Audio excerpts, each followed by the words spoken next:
New York City's. I've got a lot to say. Let's talk basketball. Talk on. Talk on. Talk on.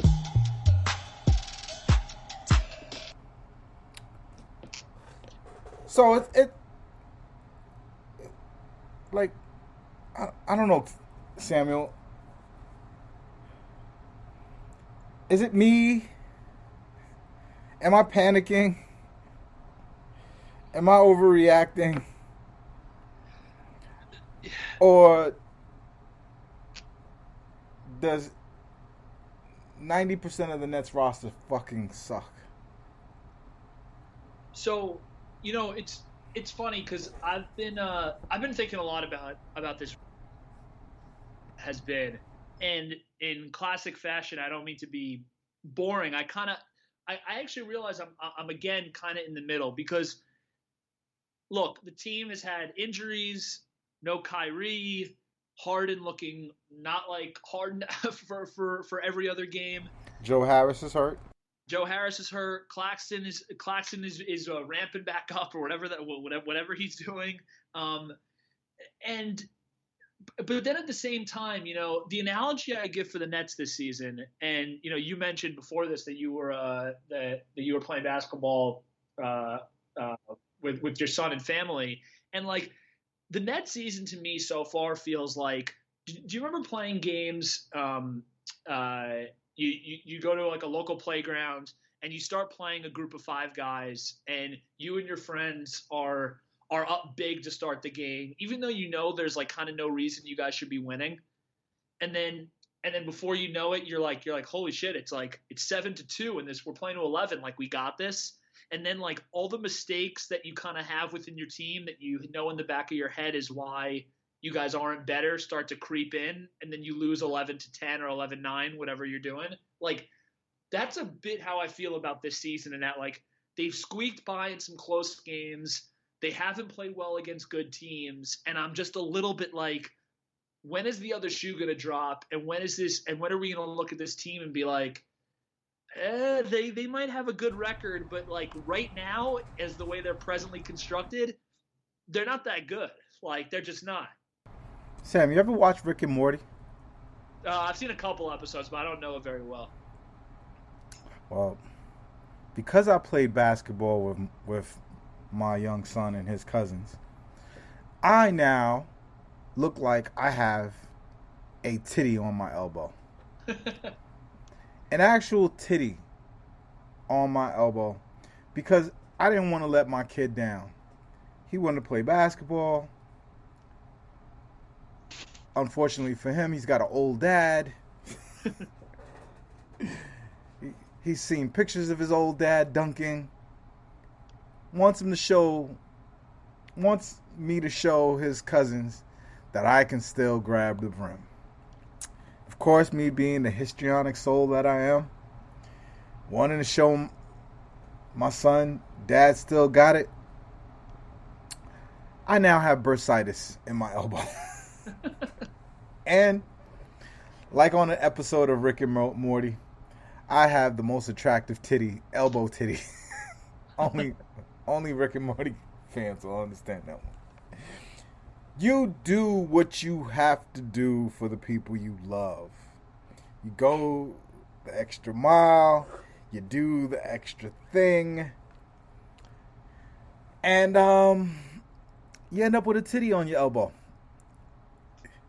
I do not understand what motivates this team.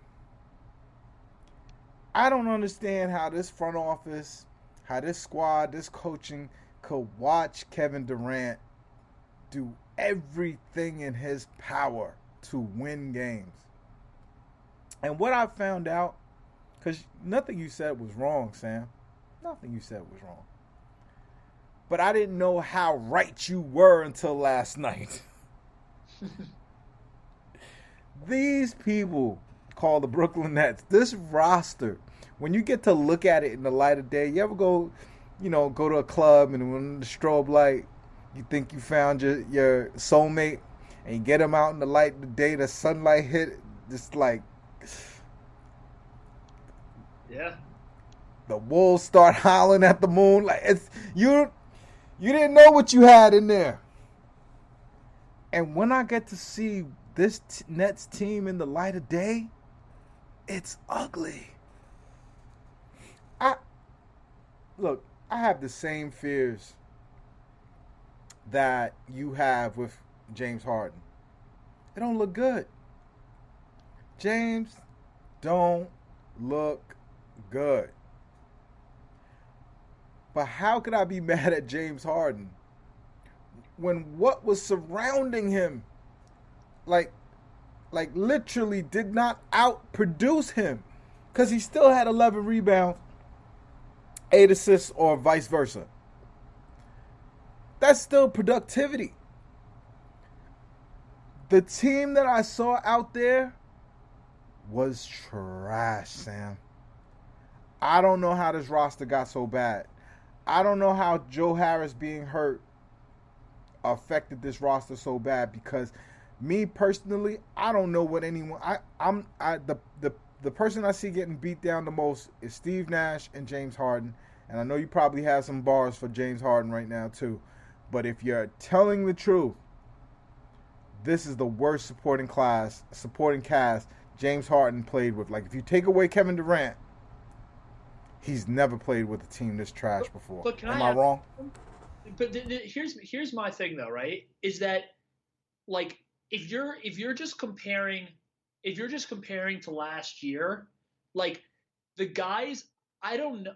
I think, and look, I know that we've talked about this, and I don't mean to sound repetitive, but, like, so they lose Shamet and Tyler Johnson and Jeff Green and Mike James and Dinwiddie, who doesn't count because he literally was not part of the team last year. And, like, Patty Mills is better than Shamet.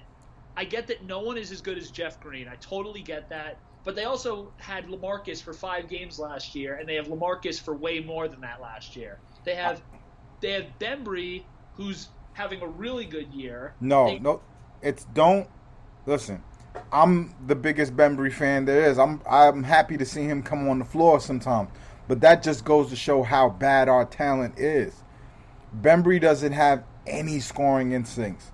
And if he makes a shot from deep, it's always luck. My question for you is if you actually compare the talent side by side, I get that the loss of Jeff Green is a big L. Don't get me wrong. But beyond that, it's not the talent though. It's the talent is better now, but the roles aren't there.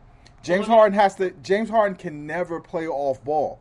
That's a first in his career. He's never been all point guard all the time. Like, no one sets plays up for him at all. No one else creates plays for that team. That burden is all on James Harden. Also, the ability, like, just athletes, the ability to just run and jump. We had more of those guys last year, starting with Jeff Green.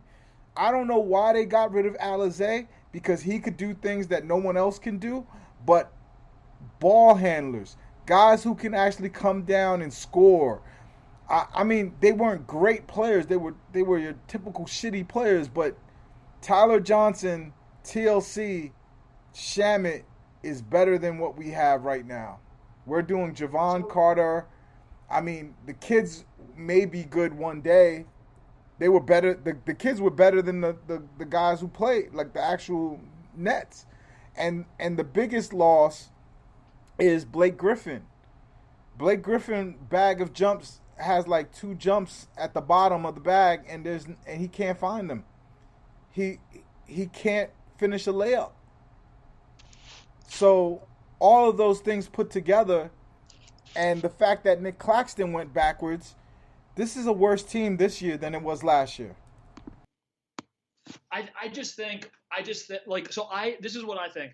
I actually think you've been saying this, and I think you actually have been alone in saying this, and you've gotten shit for saying this, but I do think you're right. The distinction that you've made that no one else that I've seen on Nets Twitter, or even the people who do this for a living who get paid for it on The Athletic or ESPN or whoever, the big difference is, you're right, the talent, and this is what I've been saying, and this is why we're both right, but what you're saying is smarter, is that the talent is objectively much better than last year, but the fits feel weird to the point that there are guys who are duplicative, and there are just too many people on the floor at one time who it feels like can't play well together, and that you know how like there's too many guys that can't score.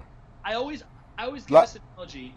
Like in I'm sure Trey has gotten into Space Jam, and you've definitely seen it. When they get the they get the powers, and the ball has all this energy, and the ball is moving a different way. Like Yep.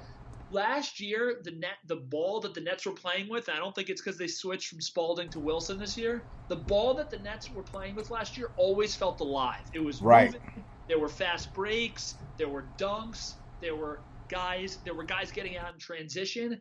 And this year there's a lot of stagnation and one-on-one play. And I do think a lot of that stems from Kyrie being out, which is why I'm probably not going to go as far as you go. But I do agree with you that you cannot have on a team, like at this point, given that we have Bembry, there's a little bit of like, all right, then like, what's the point of Bruce Brown? It's like, if you have Blake, then what's the point of Millsap? If you have Claxton, then like, what's the point of having a roster spot in this moment right now trying to win a championship for like Day'Ron Sharpe? There's a lot of just like, we have guys where it's fun to say we have these guys because they're kind of talented, but as you rightfully mentioned, and I was wrong about this, like if you told me right now that we could switch out Blake or Millsap and get a guy who's like Alizé type, I think it would help just to get a guy where when he gets the ball has a different energy. And right now the ball feels dull. Like it feels like you're watching like those 1950s videos of Bob Cousy dribbling with his head down a little bit. Like, yeah, I mean, so because of the drugs, because my elbow has a titty on it, I've been taking a lot of drugs. And because of the drugs, I didn't watch the game right away. I know you got my annoying text at 4 o'clock in the morning when I finally woke up. But you've got to get these bars. You've decided to do a podcast with me. No, for sure. I'm always you're stuck. Anyway, I was disgusted by what I was seeing. It wasn't even like clever defense. It wasn't even like the type of defense that you go, you know what? That was pretty smart that they did that. That's you know what? Okay. You get a lot of props. No. It was the most vanilla, most clumsy double team in a hedge on Harden, and it just was a shame. Like there's an easy way to beat that. That means at least 1.5 people are open. And if 1.5 people are open, one of them should make them pay.